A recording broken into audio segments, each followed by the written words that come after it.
النهاردة بنغوص في قصة واحدة يمكن من أكبر وأغرب عمليات سرقة البنوك في تاريخ بريطانيا. سرقة بنك نورذرن في بلفاست سنة 2004. مبلغ ضخم جدا، بنتكلم عن 26 مليون ونص جنيه استرليني. بالظبط، مبلغ خرافي اختفى ولحد النهاردة محدش عارف راح فين أو مين العصابة اللي ورا الموضوع ده كله. القصة نفسها بتبدأ يوم حد بالليل 19 ديسمبر 2004. عصابة بتخطف عيلتين في نفس الوقت تقريباً. عائلة كيفن ماكمولن ده كان مدير في البنك، مم. وعائلة كريس وورد موظف تاني في نفس البنك. استخدموا خدعة إنهم شرطة مع عيلة، والتانية دخلوها بتهديد السلاح. ده مش خطف عادي عشان فدية، هنا الضحايا نفسهم كيفن وكريس بيستخدموهم كأدوات لتنفيذ السرقة، يا خبر. طبعا تحت ضغط نفسي مرعب لأن أسرهم رهائن. ده لوحده بيوريك قد إيه العصابة دي كانت منظمة وبتخطط كويس قوي. التعليمات كانت واضحة وصارمة. تاني يوم كيفن وكريس يروحوا البنك عادي جدا. ومعاهم تليفونات خاصة العصابة سابها لهم، واحد عليه حرف كي لكيفن والتاني سي لكريس عشان الأوامر. تاني يوم التنفيذ بقى كان على مراحل ومدروس بالملي. وهنا بنبدأ نشوف مستوى المعلومات والتخطيط اللي كان عندهم. أول مرحلة كانت زي اختبار. كريس أخد شنطة فيها مليون استرليني وراح سلمها لواحد مستنيه عند موقف أتوبيس ورجع البنك. تمام. لكن دي كانت بس البداية. وكمان اختبار لقدرتهم على الحركة حوالين البنك من غير ما حد ياخد باله.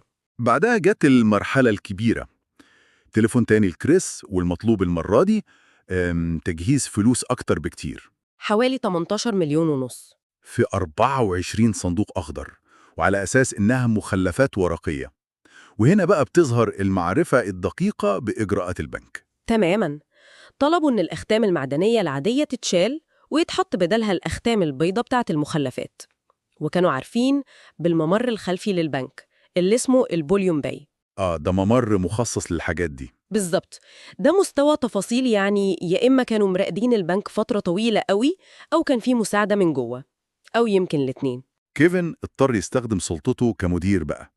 أقنع رجل الأمن بيلي إنه يدخل عربية فان بيضة للممر ده. الحجة كانت نقل المخلفات دي. ولما الواحد يفتكر إن الموضوع خلص على كده، لا، العصابة رجعت تاني بنفس العربية الفان، رجعوا عشان ياخدوا باقي الفلوس اللي كانت موجودة، حوالي 5 مليون وشوية بعملات مختلفة. وحطوها في أكياس زبالة سودا، وخدعوا بيلي تاني بنفس الحجة، يعني ثقة وإصرار غريب. الكارثة كلها بقى اكتشفت بالصدفة.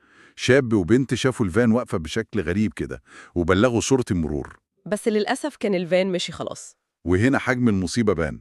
26 مليون ونص استرليني مش موجودين. التحقيقات طبعا بدأت، حصلت مداهمات واعتقالات كتير. قبضوا على ناس ليهم علاقة بغسيل الأموال، ناس اتمسكت بفلوس في علب مسحوق غسيل وأكياس سماد وحاجات كده. طرق غريبة فعلا، بس المشكلة إن كل دول ما كانش ليهم علاقة بالتنفيذ السرقة نفسها، كانوا جزء من شبكة غسيل الأموال اللي كانت جاهزة ومستنية الفلوس دي. وده لوحده دليل تاني على التنظيم العالي قوي. والمفاجأة الأكبر أو الصدمة بقى إن الشكوك راحت لمين؟ للضحايا نفسهم. كيفن وكريس اتقبض عليهم. كيفن قعد سنة في الحبس الاحتياطي من غير أي دليل ضده أصلاً. وكريس كمان اتحاكم بتهمة إنه لعب في جداول الدوام عشان يسهل السرقة. البنك نفسه شهد إن تغيير الجداول ده كان قرار ملوش دعوة بيه، بس ده بيوضح قد إيه الجرائم دي ممكن تدمر حياة الضحايا نفسهم، وممكن يتحولوا المتهمين في نظر الناس أو حتى التحقيقات في الأول. بعد كل المجهود ده، 22 عملية تفتيش، 13 معتقل. ولا أي حاجة، الفلوس اختفت والعصابة كأنها فص ملح وداب، عشان كده بيسموها الجريمة شبه الكاملة. طيب، إيه اللي ممكن نفهمه من كل ده؟